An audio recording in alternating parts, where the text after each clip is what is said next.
Jai Radha Madhav Kunj Bihari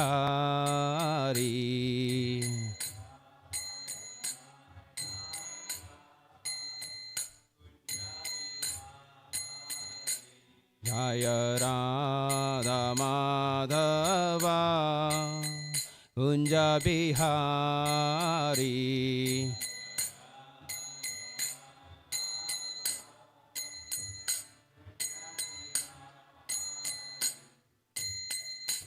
Jai Gopi Jan Vallabh Girivardhari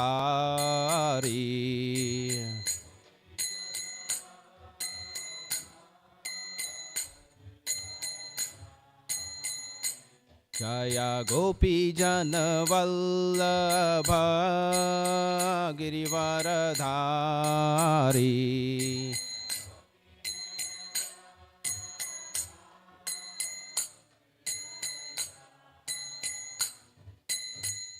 Yashodanandan Braj Jan Ranjan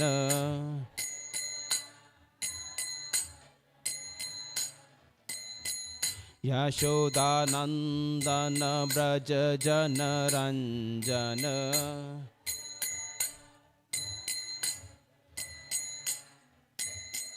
Yamuna Tirah बनचारी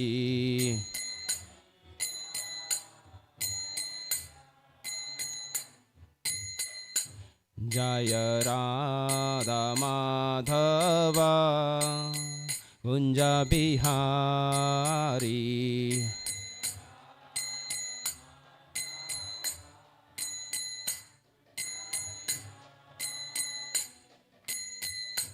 Hare Krishna Krishna Krishna Hare Hare Hare Ram Ram Ram Hare Hare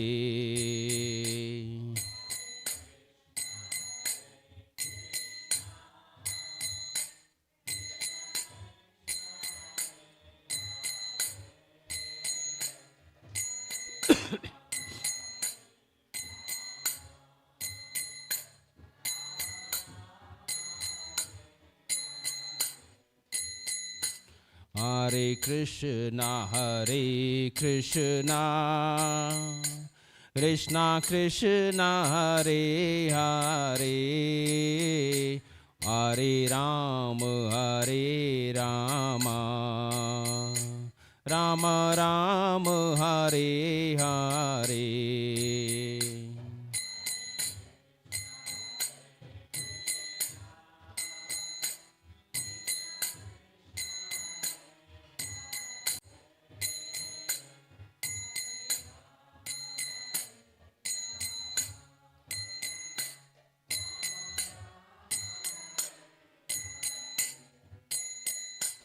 Hare Krishna Krishna Krishna Hare Hare Hare Ram Ram Ram Hare Hare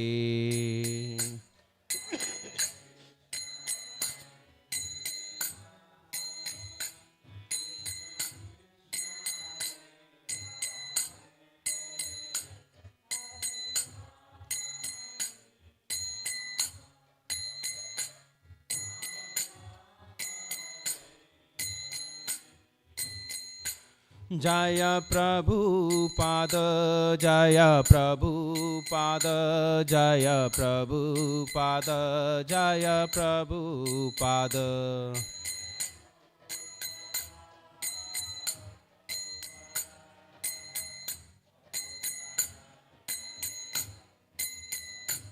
Jai Gurudeva Jai Gurudeva Jai Gurudeva Jai Gurudeva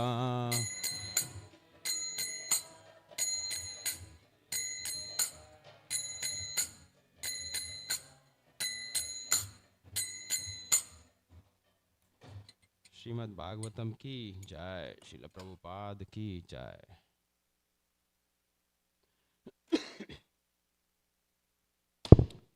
Thank you very much for coming on the first Monday of the new year.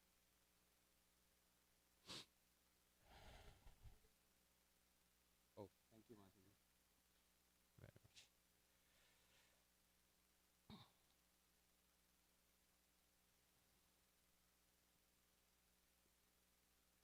Narayan namaskrityam naram chaiva narottamam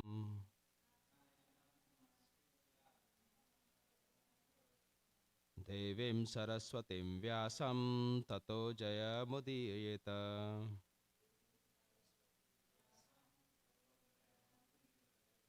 Before reciting the Srimad Bhagavatam, which is the very means of conquest, one should offer respectful obeisances unto the personality of Godhead Narayana, unto Narayana Rishi, and the supermost human being, unto Mother Saraswati, the goddess of learning, and unto Srila Vyasadeva, the author. Nashtaprayeshu bhadreshu nityam bhagavat sevaya bhagvat vittam shloke bhaktir bhavati naishtiki. By regular attendance in the class on the Bhagavatam and by rendering of service to the pure devotee, all that is troublesome to the heart is almost completely destroyed, and loving service unto the personality of Godhead, who is praised with the transcendental songs, established as an irrevocable fact. So today we are reading 10th canto, chapter 1, 56 through 63, and we will discuss 59. So, yes, ma'am, we can start. 56. Each year thereafter, in due course of time, Devaki, the mother of God, and all the demigods gave birth to a child. Thus she bore 8 sons, one after another, and a daughter named Subhadra. Vyasadeva was very much disturbed by fear of becoming a liar by breaking his promise. Thus, with great pain, he delivered his firstborn son, named Kirtiman, into the hands of Kamsa. What is painful for saintly persons who strictly adhere to the truth?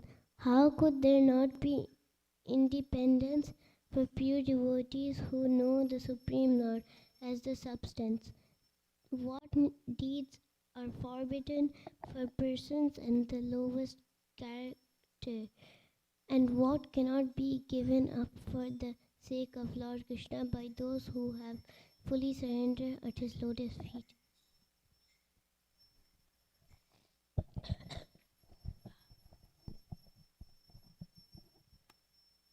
My dear King Parikshit, when Kamsa saw that Vasudeva, being situated in truthfulness, was completely equipoised in giving him the child, he was very happy.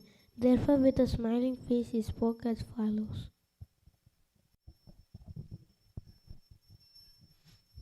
O Vasudeva, you may take back your child and go home.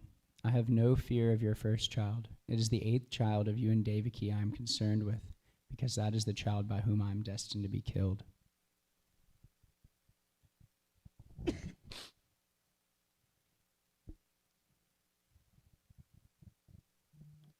Vasudeva agreed and took his child back home, but because Kamsa had no character and no self-control, Vasudeva knew that he could not rely on Kamsa's word.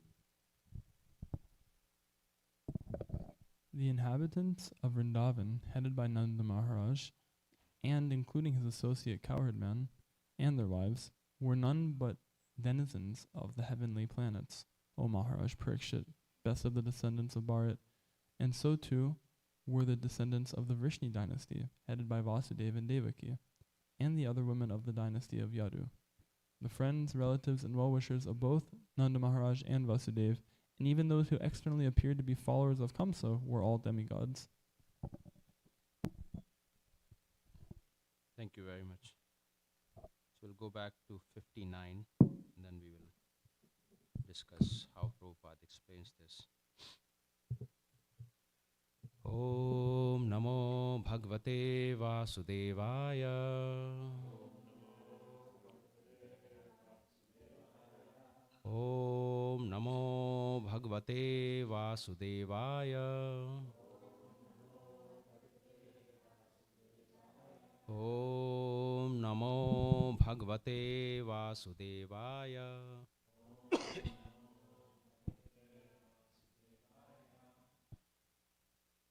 Drashtva samatvam tachorehe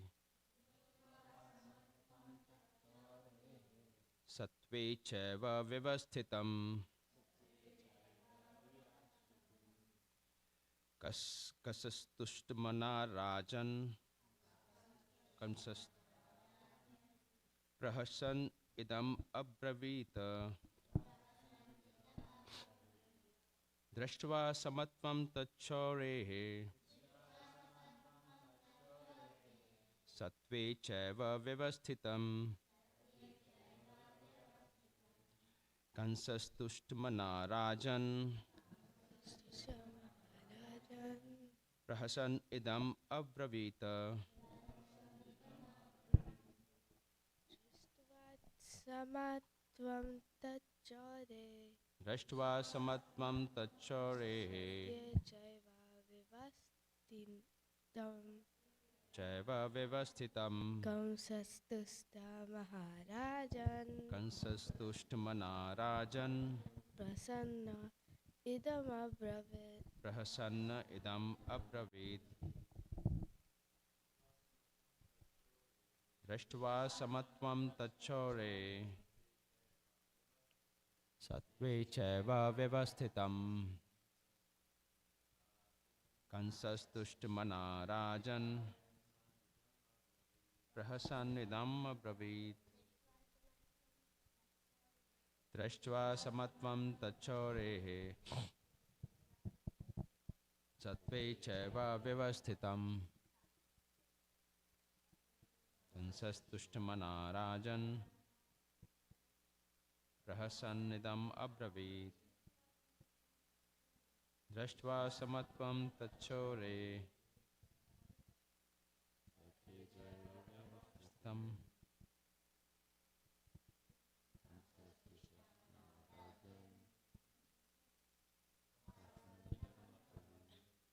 Synonyms: Drashtva, by seeing; Samatvam, being equipoised, undisturbed in distress or happiness;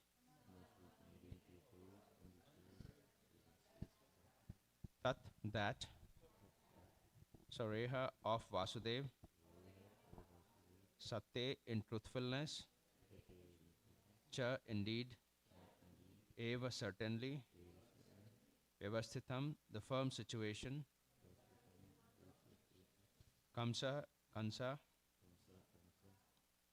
Tushta Manaha, being very satisfied with Vasudev's behavior in delivering the first child to keep his promise;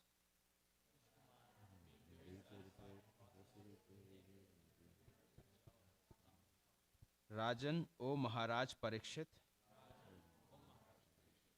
Prahasan, with smiling face; Idam, this; Abravit, said. Translation: My dear King Parikshit, when Kansa saw that Vasudev, being situated in truthfulness, was completely equipoised in giving him the child, he was very happy. Therefore, with a smiling face, he spoke as follows, which was the next verse. Purport by His Divine Grace A.C. Bhakti Vedanta Swami Srila Prabhupada. Srila Prabhupada ki jai. The word samatvam is very significant in this verse. Samatvam refers to one who is always equipoised, unaffected by either happiness or distress. Vasudev was so steadily equipoised that he did not seem in the least agitated when delivering his first-born child into the hands of Kansa to be killed. In Bhagavad Gita 2.56, it is, it is said, Dukesha anudivigna manaha sukesha vigta spraha. In the material world, one should not be very eager to be happy, nor should one be very much disturbed by material distress. Lord Krishna advised Arjuna, Matra sparshastu kaunteya sitoshna sukha dukkhada agama pai no nityas tam sikshta bharataha. O son of Kunti, the non-permanent appearance of happiness and distress and their disappearance in due course are like the appearance and disappearance of winter and summer season. They arise from sense perception, O sign of Bharata, and one must learn to tolerate them without being disturbed. Bhagavad Gita 2.14. The self-realized soul is never disturbed by so-called distress or happiness. This is especially true of an exalted devotee like Vasudeva, who showed this by practical example. Vasudeva was not at all disturbed when delivering his first child to Kansa to be killed.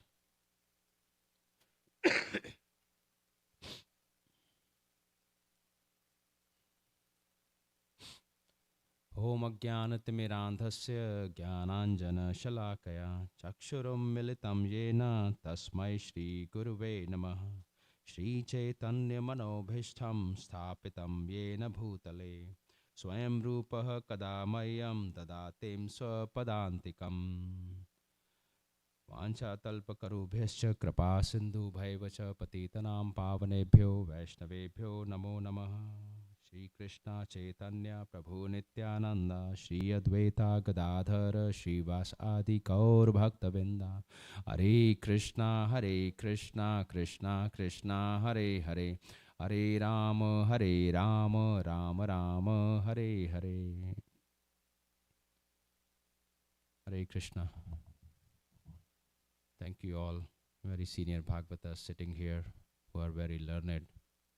I pay my humble obeisances to all of you. With no qualification, I'll try to read and share what I learned in last few classes. I think Srinath Krishna Prabhu talked a lot about this topic on Saturday. And we also discussed one very important topic that day, duplicity versus simplicity. That how Vasudeva is being duplicitous here, but at the same time he is very spiritual, because duplicity, we have heard from so many of our senior Vaishnava and Maharaj, is actually not something that is very conducive to our spiritual journey. And then what I understood from the class was that duplicity on the spiritual platform is not good, but duplicity in the material situation for the upliftment of his spiritual thoughts is very, very important, so that we do not entangle into a lot of material activities on the material platform and waste our time. So I'll read a little bit from the readings that Srila Prabhupada did in 1972 on this topic with his disciples in Vrindavan, which was Janmashtami Day, and it was Krishna book reading. So it's a little bit longer, but it is about this topic. And then he has some thoughts that he kind of shared in this talk around the same topic. Vasudeva thus requested Krishna not to be envious of his newly married sister. One should not be envious of anyone, because envy is the cause of fear both in this world and in the next, when one is before Yamaraj, the Lord of punishment after death. Vasudeva appealed to Kamsa on behalf of Devaki, stating that she was his younger sister. He also appealed at an auspicious moment at the time of marriage. A younger sister or brother are supposed to be protected by one's children. The position is overall so delicate, Vasudeva reasoned, that if you kill her, it will go against your high reputation. Vasudeva tried to pacify Kamsa by good instructions as well as by philosophical discrimination. But Kansa was not to be pacified because his association was demonic. And this was important lesson that we take from this section of the Srimad Bhagavatam in this story, that how association of a demonic person can change our thought process completely. Because of his demonic association, he was always a demon, although born in a very high royal family. A demon never can cause any good.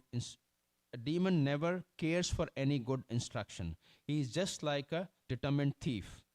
Is equal to one can give his moral instruction, but it will not be effective. Similarly, those who are demonic or atheistic by nature can assimilate, and can hardly assimilate any good instruction, however authorized it may be. And this is why, when we are preaching also, unless we are at that elevated platform, in my personal experience, I have actually left some of the situations where it is very difficult for me to handle. I've been in situation where people would say that, oh, this is Prabhupada's Bhagavad Gita, and it does not give anything other than Bhakti Yoga, Bhakti Yoga. I mean, right from chapter 1, verse 1, he's talking, we need something more on philosophy. So there is a point in time we can have an argument, but when someone is determined that I hate Prabhupada or I hate this Bhagavad Gita, there is not much you can do. So I have left many times from those discussions. Similarly, those who are demonic or atheistic by nature can hardly assimilate any good instruction, however authorized it may be. That is the difference between demigod and demon. Those who can accept good instruction and try to live their life in that way are called demigods, and those who are unable to take good instructions are called demons. Failing in his attempt to pacify Kansa, Vasudeva wondered how he would protect his wife Devaki. When there is an imminent danger, an intelligent person should try to avoid the dangerous position as far as possible. But if, in spite of the endeavoring by all intelligence, one fails to avoid the dangerous position, there is no fault on his part. One should try his best to execute his duties. But if the attempt fails, he is not at fault. I think this is what we discussed on Saturday also, that, what should be the endeavor. And in this case, we were talking about the duplicity part, that, Vasudeva is praising Kansa, knowing that he is not worthy of praising. Vasudeva is still, trying to give him good reasons by praising him, and that how great he is, so that he can spare the life of his wife. And there were multiple thoughts going on. I read a little bit more after that class, that one is he has full faith in Krishna. There is no doubt about that. And with that faith, now he's making an endeavor to serve Krishna there. That is number one. Second is, as his duty to save his wife, he is making everything possible in his capacity to pacify Kansa, so that from that immediate danger, he can make sure that his wife is saved, and then he knows that Krishna will take care after that. So that full faith is there, and he's doing what is right thing to do at that time and not giving up at all. I think that was one of the things that we were discussing, that why would he do that? And if I asked the question that, in Draupadi's situation, she's raising her hands, and here he's making his own endeavor to the best possible extent. And really in both cases, actually both of them have full faith in Krishna. So there is no reason for us to doubt. From both stories, we have a lot of learning there. Then they are reading further. Vasudeva thought of his wife as follows: For the present, let me save the life of Devaki. Then later on, if there are children, I shall see how to save them.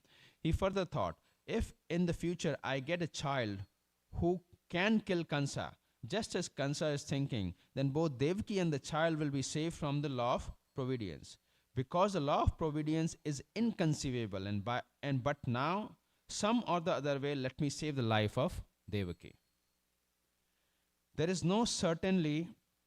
there is no certainly how a living entity contacts a certain type of body, just as there is no certainty how the blazing fire comes in contact with certain type of wood in the forest. When there is forest fire, it is experienced that the blazing fire sometimes leaps over one tree and catches another by the influence of the wind. Similarly, a living entity may be very careful and fearful in the matter of executing his duties, but it is still very difficult for him to know what type of body he is going to get in the next life. Maharaj Bharata was very faithfully executing the duties of self-realization, but by chance he contacted temporary affection for a deer, and he had to accept his next life in the body of a deer. Vasudev, after deliberating on how to save his wife, began to speak to Kamsa with great respect. Although Kamsa was the most sinful man, sometimes it happens that a most virtuous person like Vasudev has to flatter a person like Kamsa, a most vicious person.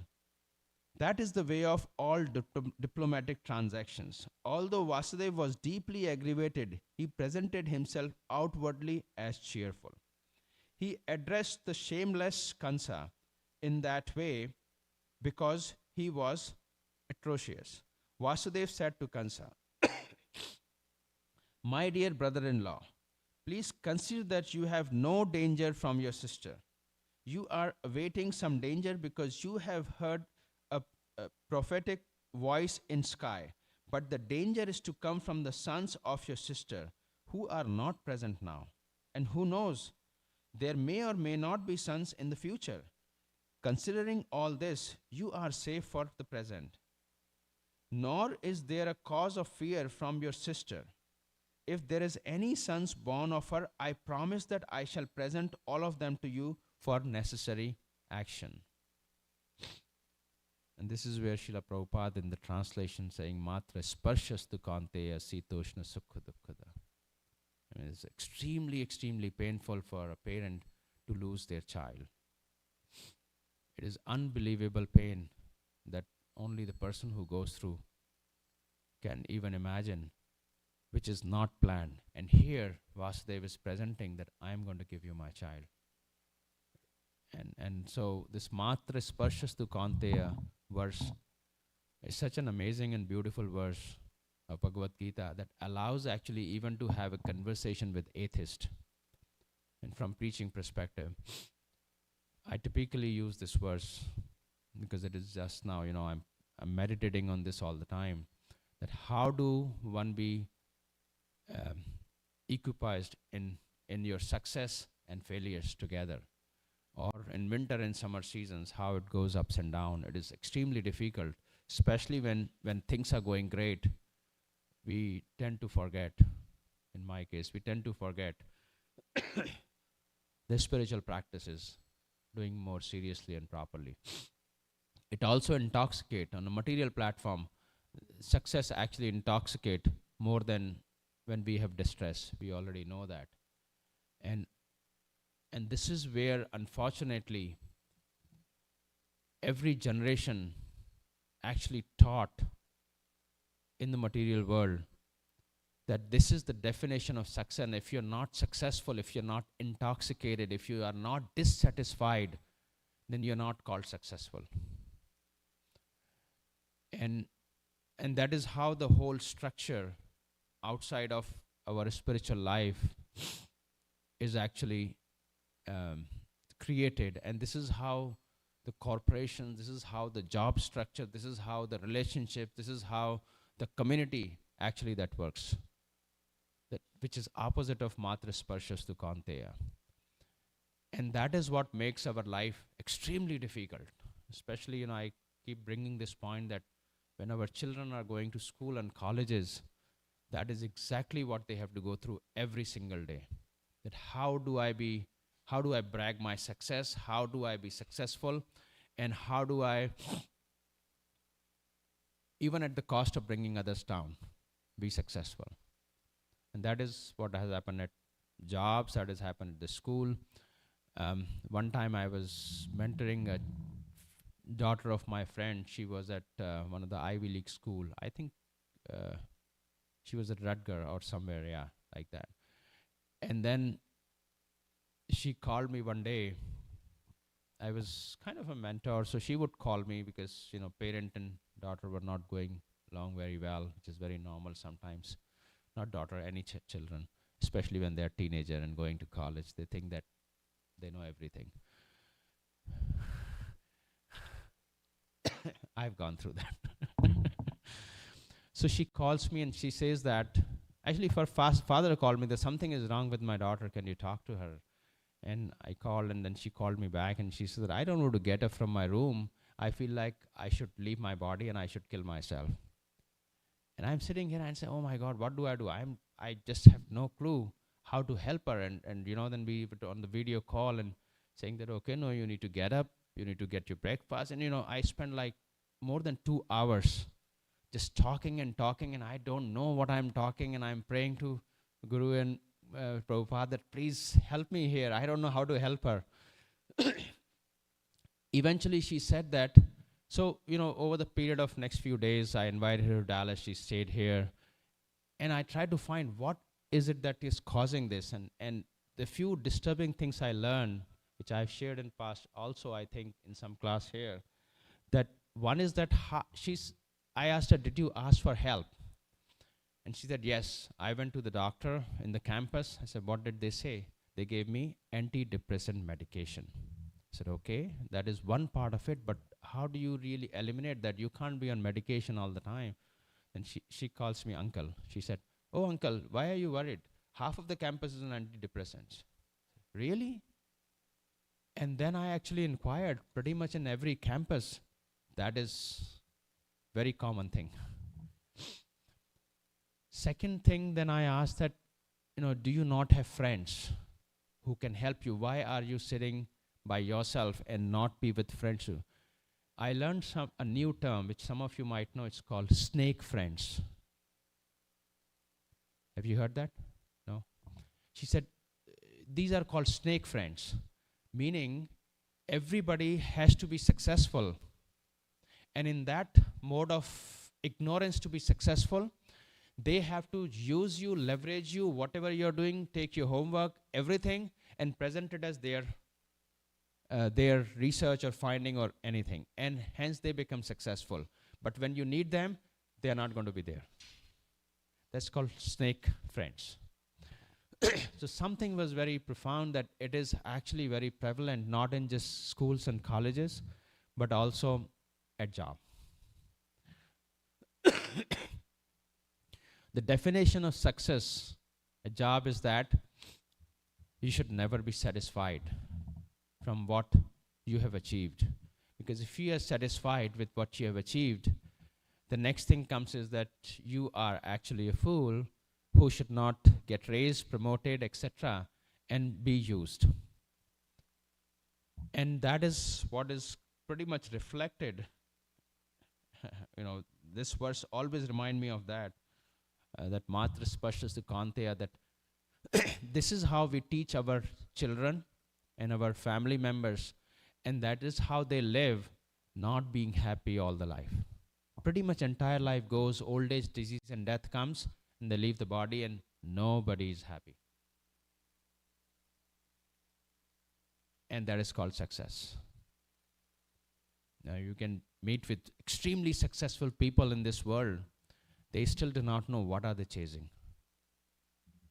Whether it is richest, whether it is most educated, whether it is most famous, whether it is most healthy, all these opulences that we talk about. There are so many examples from from the spectrum, whether it is the field of sports, whether it's field of media and Bollywood, Hollywood, whether it is field of politics. Everywhere you can find these examples who are chasing a goal without knowing what exactly are they trying to do in this life. Nobody has an idea. That is why this is called the most confidential knowledge. Okay, so I'll read the last part of it. Kansa knew the value of Vasudev's word of honor, and he was convinced by his argument. For the time being, he desisted from the heinous killing of his sister. Thus Vasudeva was pleased and praised the decision of Kansa. In this way, he returned his home. So Srila Prabhupada, in his conversation after this reading to his disciples, says, and I'll just read exactly what he says.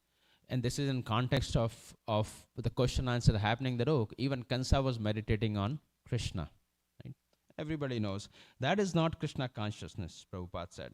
Kansa was always thinking of Krishna, but it is not Krishna consciousness because he was thinking of Krishna as enemy. Bhakti, Krishna consciousness means not as enemy. If we think of Krishna adversely, that is not Krishna consciousness. We must think of Krishna in terms of love and service. That is Krishna consciousness. That is the distinction between the demon and the demigod. The demigods or devotees, they think of Krishna favorably in terms of satisfying Krishna. And the demons also sometimes think of Krishna always, but not favorably, unfavorably. So thinking of Krishna unfavorably is not Krishna consciousness. That there is the distinction. And the conversation goes on. So the condition of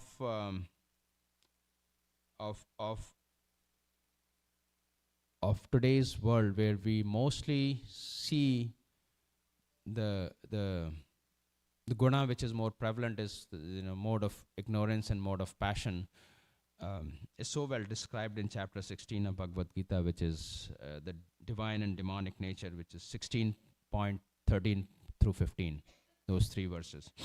I'll read the translation of that. The demonic person thinks, so much wealth do I have today, and I will gain more according to my schemes. So much is mine now. It will increase in future more and more. He is my enemy and I have killed him. And my other enemies will also be killed. I am the Lord of everything. I am the enjoyer. I am perfect, powerful, and happy. I am the richest man surrounded by aristocratic relatives. There is none so powerful and happy as I am. I shall perform sacrifices, I shall give some in charity, and thus I shall rejoice. In this way, such persons are deluded by ignorance. This is how predominantly we develop our character in today's world in Kali Yuga. When I say we, means I'm not saying this community here. We means that in general, as a human society, that we develop, and it is not different than what we saw in Kansa's story. Right? So much wealth I have today, I'm going to gain more according to my scheme. He is my enemy, I have killed him, and my other enemies will also be killed. So he's trying to do the same thing, and that is exactly what is happening today. Why do we have so many wars? Why do we have this whole land fights going on in all over the world? Why do we have people suffering today? Why do we have politicians so corrupt in some part of the world? Why do we have this whole corporate structure structured like that? I keep thinking of, when I think of my clients, hopefully nobody fires me if they're hearing it, is that, there are certain clients, they have these advertisements that, use this, you will be young forever. It is the same shampoo every year. Nothing changes except the bottle. And they're multi-billion-dollar company. And they know that's not going to happen, but they spend so much of money.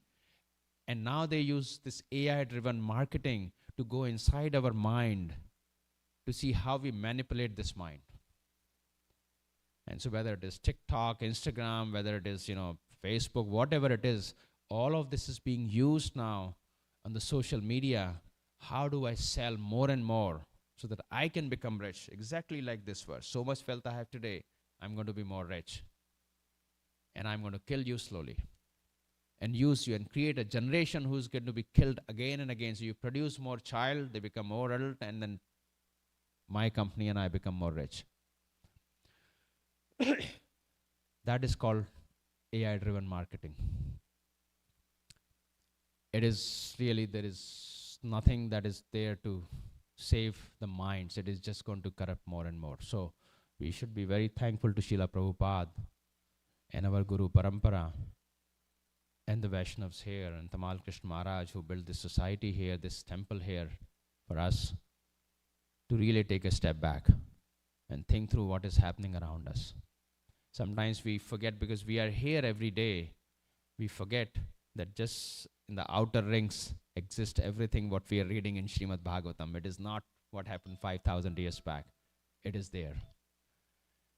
And so we have to be extremely careful in the lotus feet of all the Vaishnavas, all the Mahabhagavats who are sitting here. And hopefully we can serve our Guru and Guru Parampara properly. Thank you very much. I would love to hear from all of you, your experiences and corrections.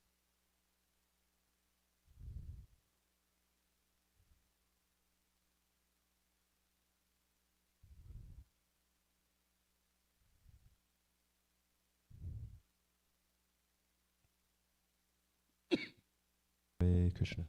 Thank Prabhu, you. thank you very much. Thank you. I am reminded of this point about the foundation of our economic models is inherently unsustainable because it's based on unlimited growth, Yes. whereas the resources we have are not unlimited. Very limited. And so it's just such a simple, obvious misalignment with reality, and the whole world is functioning on this false foundation.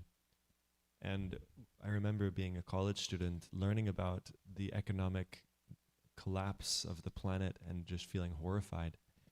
And I don't feel as horrified because I have a foundation of Krishna conscious knowledge and practice now. But still, after hearing what you're saying, we can feel a bit gloomy about the future.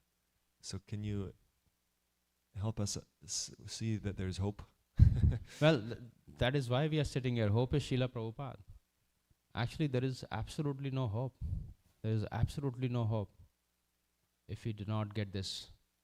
And what you all do, amazing service of book distribution, is the only way, and the preaching is the only way to help others to understand. Otherwise, Srila Prabhupada would not have come here.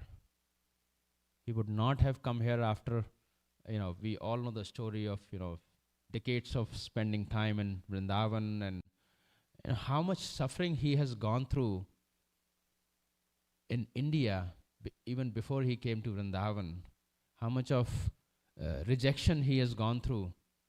It is unbelievable. We cannot even imagine that, to be in that shoes. And yet he wanting to come here to give this is that hope that we can go back to Godhead. And we all have to just play a part. He created an opportunity really for us.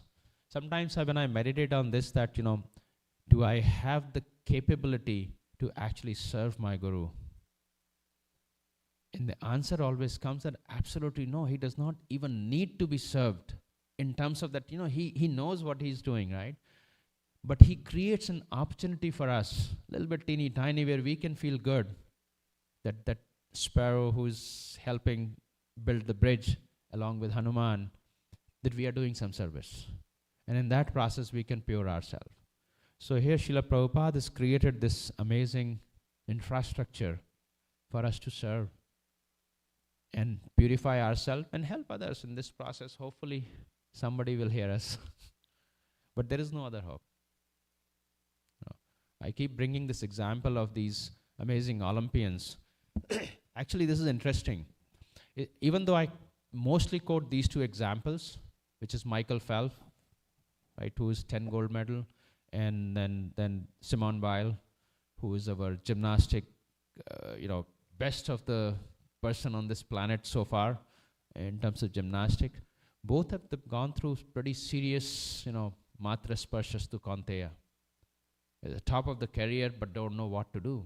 They both are suicidal. Like Michael Phelps, after getting these 10 gold medals, comes back and say, I want to commit suicide. Why? Because we don't know what to do. And there's no one to guide us. They have coaches, mentors, they all are on the same path. Simone Weil, she backtracked from that Olympic, previous one, say on the floor, representing United States of America, the best team in the world, most decorated gymnast, say, I cannot do this. I'm not going to do it. Imagine how much. So it is not just these two. I studied so many of them. Pretty much every country, each of these successful people are going through so much of trouble in their heart that they don't know what to do after this. You can talk about the richest people on the planet. They don't know what to do after next project, next big thing. You know, you must have heard the phrase, the next big thing. What is the next big thing? And everybody's just thinking that, you know, if you know these hikers who go on, you know, hiking, they reach to the top, and then they think they're at the top, and then they see another peak behind it.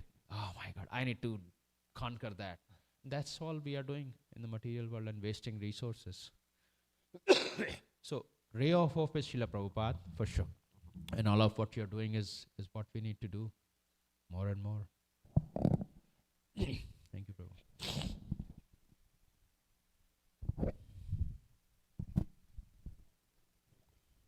Hare Krishna. Thank you, Prabhuji, for a wonderful class. You beautifully connected the purport to the harsh reality in today's day and age.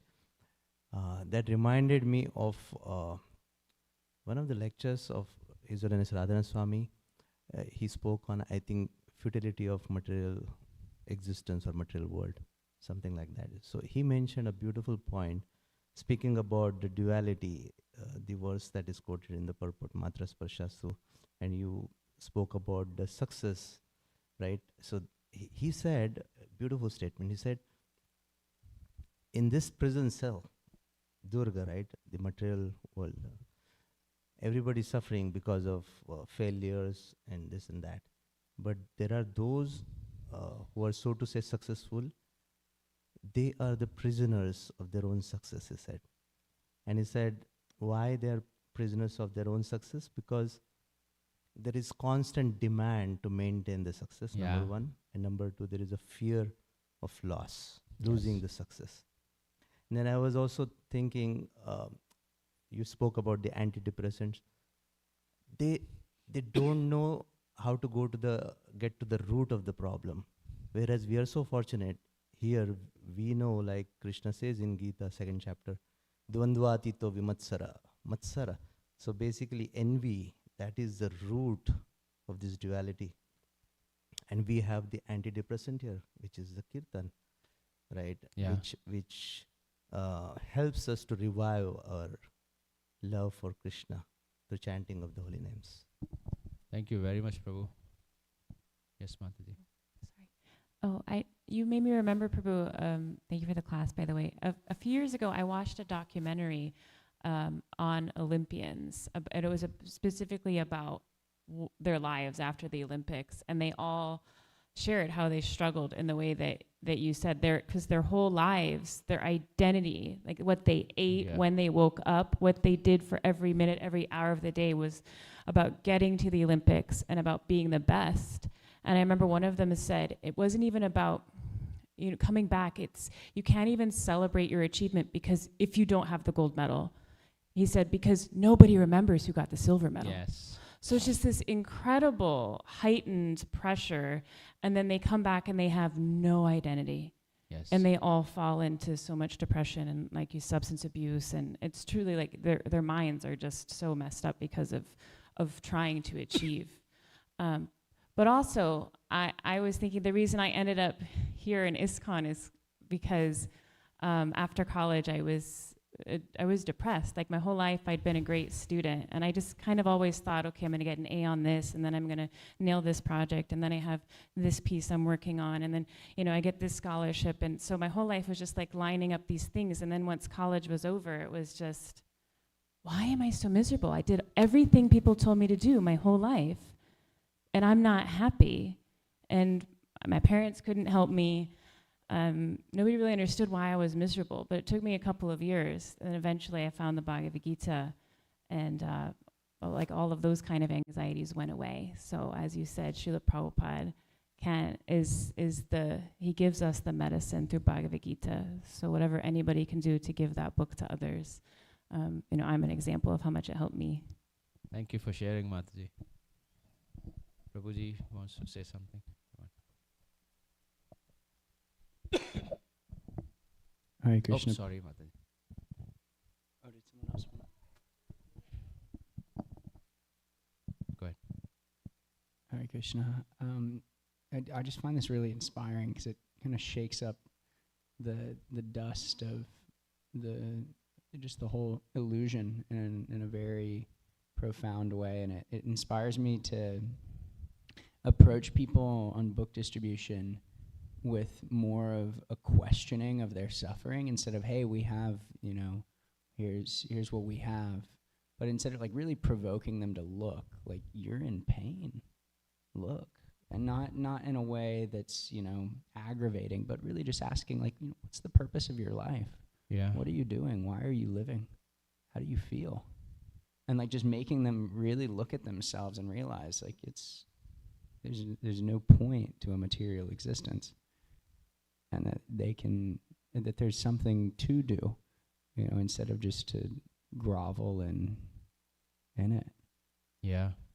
And that there's a very simple remedy, and when we take up a process of purification of the heart, that natural happiness can come to the surface. It's very organic, it's very simple, but people just want to cover up and continue to degrade everything that they have instead of really taking to the simple process of Krishna consciousness. So I appreciate this. I'm going to go out today and thank you very much. I think what do you some do is not an questioning. easy thing, because this question when you ask that, what are you doing, what is the purpose, etc.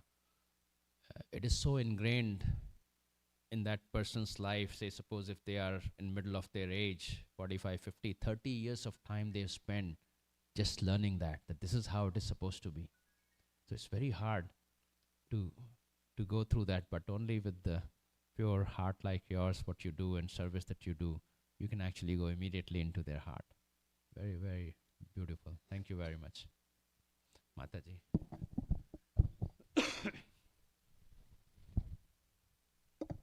Krishna, thank you, Prabhu. You were talking about, so much wealth do we have now. We quoted that verse in the Bhagavad Gita, and we'll have more and more wealth, right? So I was remembering when Srila Prabhupada in the early years was at Dynapan printing to get his books printed. And there was an executive there, and Prabhupada, the contrast, asked him, what is your goal? And he took all the business cards that were on the table and then lined them up and put his on top. That was his goal. His goal was to be the top executive and step on everyone else. So it was a stark difference between his profound material desires to be the top of the heap, to be the most wealthy, and Prabhupada being so humble. Yeah. Yes, Hare Krishna. Thank you very much. Mataji has. Hare Krishna. Hare Krishna. Well, I was just thinking, because we often hear and speak about how materialistic people are so stressed and depressed and messed up. But, devotees have a purpose, and we have the source of happiness, and we have the panacea for all problems. But then, the reality is that many devotees are also stressed and depressed and anxious and have, I wouldn't say, I would almost say that the percentage of mental health situations within the devotee community is not a less percentage than outside. It is not. So, but we have hope. We have tools. Yeah. I'm just saying, my question is, how is it that because we have the recipe for happiness, we have purpose, we have all the things that are supposed to give us happiness, but somehow there's still all these real situations. I know you're asking this question for my own purification, Mataji. So I'll try to share what I understand. No, the answer is in our chapter, The Three Modes of Material Nature, that even if we are in devotional service, some of us, especially where I'm coming from, I'm still struggling with my three modes every day. I'm still spending my 8 to 10 hours with the people and actually trying to be successful on a material platform. I'm still struggling, even as a devotee, that, oh, you know what, today I'm going to cook and I want people to come and praise me that, oh, your feast was better than the previous feast. Something like that, right? Those are still the thoughts going on in my mind and heart as a devotee, which is absolutely not on the pure platform, where I have not surrendered to my Guru and Krishna yet. And because I'm still in the process of that surrendering, I'm still fighting with my three modes every single day as a devotee. And my ignorance many times is at the top. My mode of passion is many times at the top, that, you don't know how to do this service and I'm going to tell you and I can do faster, and I'm stressed. And I'm still trying to deal with my relationships at home with my daughters, my wife, with my mother, with my other family members, that I'm going to fix it. And I, in that process, forget that I am not the center. And I still trying to be the center. And so as my children, my wife and everybody, we all are still trying to be that center, the very thing that Srila Prabhupada is saying, we are not the center. And so we need more of your associations, really, as a devotee community of the senior devotees. And, we tend to take it for granted. That's what I also understood. One thing, that when I'm here in this safe space, I am again taking it for granted that all this is baseline, meaning that this should always be there. Everybody should be helping me, and, I'm the most important person. My service is most important. And really, thinking of others as small, whether it is deity cooking, whether it is giving class here, whether, cleaning somewhere. I have experienced that whenever I am in those services, I feel I'm very important. And that is the cause of what I go through, something similar you described as a devotee community, that I still am distressed, both at home and here. So hopefully, in my understanding, one day when the association and really understanding the message of Srimad Bhagavatam, Bhagavad Gita, that we can control not control, but we are really beyond the three modes of material nature. Prabhuji, you were saying, adding something?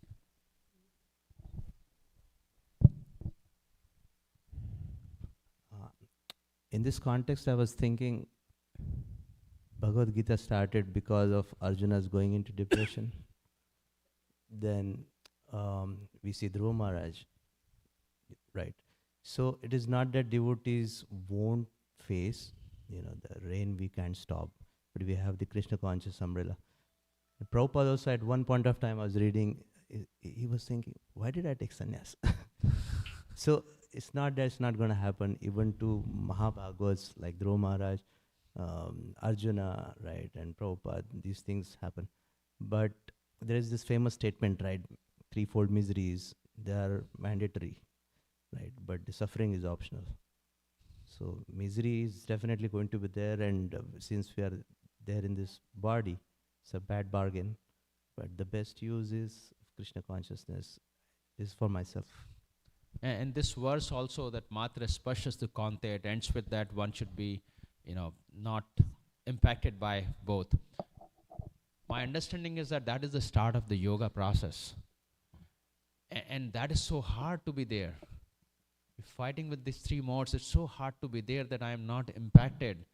Even today, after so much of time spent with devotees and being in Bhakti Rakshas, stock market goes down, and I get a memo from my company, oh my God, we have to do this, this, and this. Everybody's panicking, and I get panic.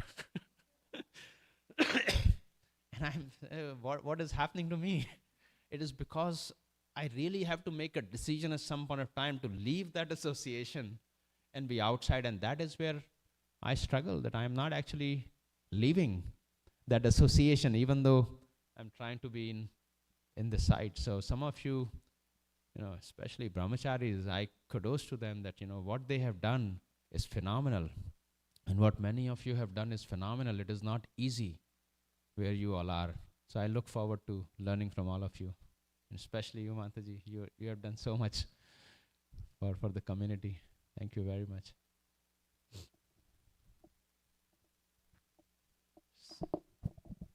But we have 2 more minutes. I was told 8:40 in previous class. Hearing all your reflections in your class and all the devotee reflections, I was thinking like outside world, when, for example, you're giving the example of Olympics and people who are very successful financially, you think because they are all depressed, they don't know what to do next because it's all based on external validation. And Krishna consciousness gives us more peace, more sanctity, because it's all internal process. Because we are trying to, and also we are reporting to a person who is not judgmental. Like we go stand in front of Radha Kalachandji, it's unconditional love. There is no judgment, there's no criticism. But the people who outside world who are trying to go after success, they are all depressed because they are looking for external validation, and that external people are judgmental, critical, and conditional. They love those things. And the second part was on Prabhupada Priyamataji's realization is, you think that in Krishna consciousness we are still depressed because we are not, like for example, a patient goes to a doctor, the disease is cured only if you take the proper diet and the medicine. Probably in Krishna consciousness we are not following the proper diet and medicine exactly given by our acharyas. So what are your thoughts on these 2 things? Thank you, Mataji. I think it goes to the fundamental principle that Srila Prabhupada starts with, I am not this body. And if you see the midlife crisis point that happens, what we call in the external world, it is also happening to many of us. The midlife crisis is nothing but the identity crisis. Because we learn to associate and create our identity with things, relationships externally. It is not very easy to give up. This 2.13 and 2.14, these are the 2 verses we are discussing here in principle. Midlife crisis, as I share from my experience, that it starts in the elementary school. The moment kid is born, the child is born, we give him all the identities which has nothing to do with the soul. And then things come.